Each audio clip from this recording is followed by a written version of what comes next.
Good morning my student. प्रश्न number 7 है,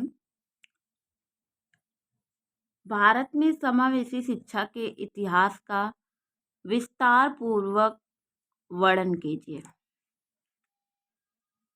उत्तर है, भारत में समावेशी शिक्षा के इतिहास है जो समावेशी है उसका क्या इतिहास है। हमारे देश के लगभग 20% बच्चे ऐसे हैं जो किसी न किसी रूप में मानसिक रूप से कमजोर हैं तथा लगभग इतने ही बच्चे ऐसे हैं जो कि प्रतिभावान प्रतिभावान बालकों की श्रेणी में आते हैं। प्राचीन काल में इन बच्चों की शिक्षा पर ध्यान नहीं दिया जाता है। जैसे जैसे शिक्षा के अन्य क्षेत्रों में प्रगति हुई वैसे समावेशी शिक्षा को भी शिक्षा में महत्वपूर्ण स्थान प्राप्त हुई।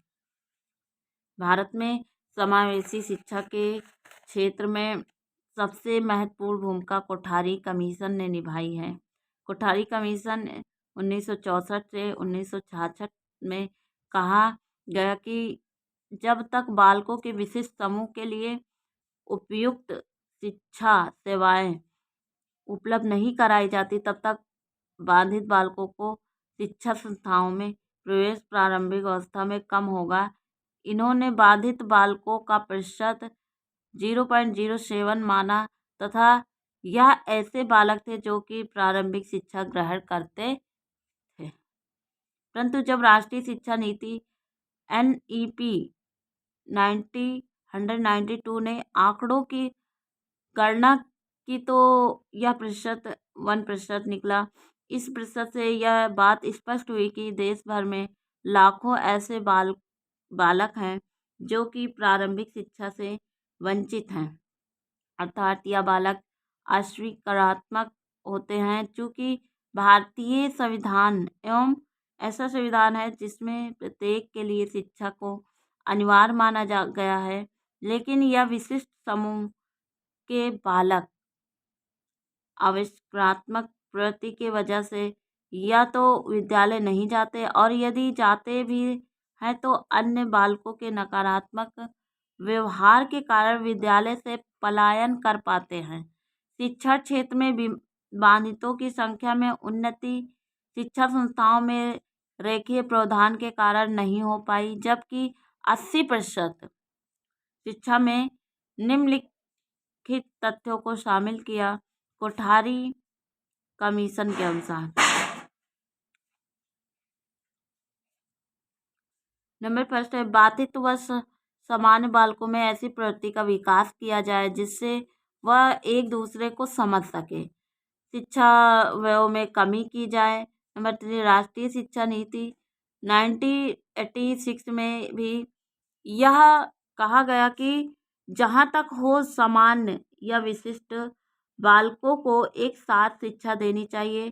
केवल जिला मुख्यालयों में ही बाधितों की शिक्षा हेतु गंभीर रूप से विशिष्ट शिक्षा संस्थाओं का प्रावधान रखा जाए। बाधित बालकों की शिक्षा के लिए समान अवसरों हेतु कुछ विशेष कार्यों का समावेश 1986 से 1992 तक की शिक्षा प्रणाली में किया गया है।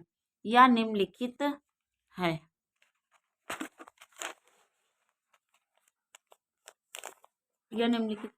इन बालकों हेतु प्रावधान जो सामान्य प्राथमिक विद्यालयों में ही शिक्षित किए जा सकते हैं। नंबर 2 है, बालकों का 9वीं पंचवर्षीय योजना के अंत तक प्रवेश कराना। नंबर 3 है, विशिष्ट आवश्यकताओं को ध्यान में रखकर शिक्षा और पाठ्यक्रम के समायोजन के माध्यम से अधिगमन का न्यूनतम स्तर सुनिश्चित कर लेना। नंबर 4 है, सामान्य कक्षाओं में विशिष्ट अच्छा व विशिष्ट शिक्षा संस्थाओं में शिक्षा कराने हेतु बालकों के मानसिक स्तर व सामर्थ्य के अनुसार उपलब्धियां निश्चित करना। नंबर 5 है, 9वीं पंचवर्षीय योजना के अंतर्गत बालकों का व्यापक प्रवेश। नंबर 6 है, बाधित बालकों हेतु माध्यमिक व उच्च स्तर माध्यमिक शिक्षा संस्थाओं में विशिष्ट संसाधनों को करना। नंबर 7, बाधित बालकों के पलायन को रोकना तथा सामान्य बालकों की भांति से ही इनकी आवश्यकता पूर्ति उपलब्ध कराना। नंबर 8 है सेवा युक्त शिक्षकों को सेवा के दौरान व उसमें पूर्व प्रशिक्षण देना। शिक्षा के ऐसे कार्यक्रमों को बार बार दोहराना जो कक्षा में विशिष्ट आवश्यकताओं की प्राप्ति में सहायक हों, ऐसे क्षेत्रों का अधिक प्रोत्साहन देना। नंबर 9, विशिष्ट बालकों अपंग की शिक्षण व व्यावसायिक आवश्यकताओं की पूर्ति हेतु सामान्य नियमों से हटकर शिक्षा का कार्य प्रारूप बनाना तथा उनका पुनः अभिन्यास करना।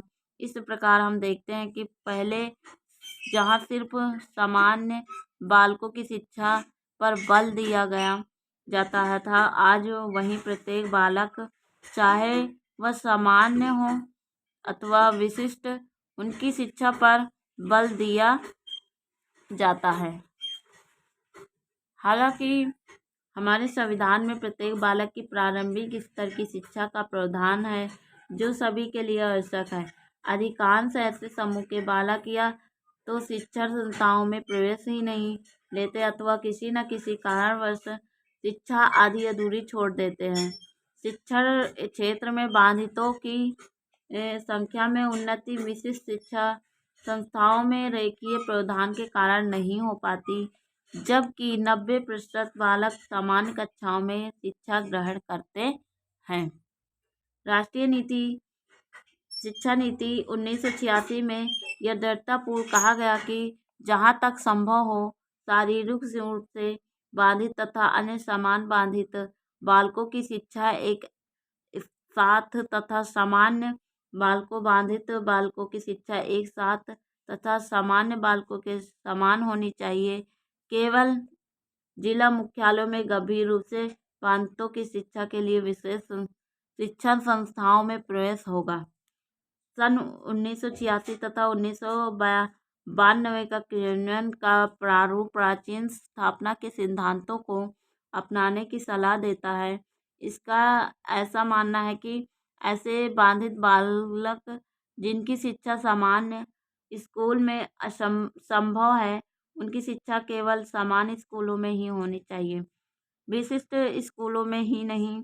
यहाँ तक कि ऐसे बालक जो विशिष्ट शिक्षा संस्थाओं में पहले से ही सही शिक्षा या प्रशिक्षण के विशेष पाठ्यक्रम प्राप्त कर रहे हैं अथवा किसी कार्य क्षेत्र में निपुणता प्राप्त कर रहे हैं जो उन्हें सामान्य स्कूल के पाठ्यक्रम के अतिरिक्त हैं, जैसे ही वह प्रारंभिक शैक्षणिक संप्रेषण कौशल तथा दैनिक जीवन के लिए आवश्यक निपुणताओं को प्राप्त कर लेगा, तब उनकी शिक्षा सामान्य स्कूल में होनी चाहिए।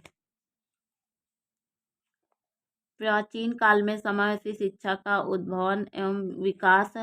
प्राचीन सभ्यता पर यदि हम दृष्टि डालते हैं तो पाते हैं कि या तो शारीरिक रूप से बाधित बालकों की हत्या कर दी जाती थी, या समाज उन्हें कलंक की दृष्टि से देखता था, या उन्हें नगर समझा जाता था। भारतीय शिक्षा प्रणाली में समावेशी शिक्षा का इतिहास। पहले पूर्व निश्चित शिक्षा स्तर के अनुसार बालकों को शिक्षित किया जाता था और अब बालकों के विकास स्तर के अनुकूल उनकी शिक्षा व्यवस्था की जाती है। शिक्षा मनोविज्ञान का आविर्भाव प्रायः 17वीं शताब्दी से हुआ है। अतएव 17वीं शताब्दी से वर्तमान 20वीं शताब्दी का विवरण अलग अलग प्रस्तुत करना ठीक होगा। 17वीं शताब्दी में समावेशी शिक्षा का इतिहास। 1628 ईस्वी में शिक्षा प्रणाली में वैज्ञानिक पद्धति का उद्भव हुआ। कमेनियस ने 1657 ईस्वी में आर्बिस्विक्स नामक दूसरी पुस्तक का सृजन किया। इस पुस्तक की पठन सामग्री चित्रों में अंकित थी, जिसका मूल उद्देश्य बच्चों को सर्वप्रथम स्कूल तथ्यों से परिचित कराने के पश्चात उनके सूझ नामों का ज्ञान प्रदान करना था। इस प्रकार कमेनियस ने शिक्षा प्रणाली का एक नया पथ प्रशस्त किया। 18वीं शताब्दी में समावेशी शिक्षा का इतिहास। 18वीं शताब्दी में बालकों के अध्ययन की दो प्रणालियाँ थी। प्रथम बाल शिक्षा के अध्ययन की दार्शनिक शाखा और दूसरी धारा के अंतर्गत बालकों का अध्ययन नित्य प्रति के अवलोकन द्वारा किया जाता था। इन प्रणालियों को क्रमशः बाल अध्ययन की परोक्ष एवं प्रत्यक्ष विधि से की गई संज्ञा दी जाती थी। जॉन ब्लॉक रूसो तथा हर्बर्ट आदि शिक्षाविदों के विचार ने बालकों के अध्ययन की प्रकृति विधि का प्रयन किया और बालकों के सहज विकास को पर्याप्त स्वतंत्रता प्रदान कर दी। फ्रोबेल के इस संबंध में विशेष ख्याति प्राप्त थी। 1774 ईस्वी में प्रेस्टालॉजी इनने अपने 3.5 वर्षीय पुत्री के अवलोकन पद्धति द्वारा दिए गए में बाल अध्ययन की अवैधानिक वैज्ञानिक पद्धति का प्रारंभ हुआ।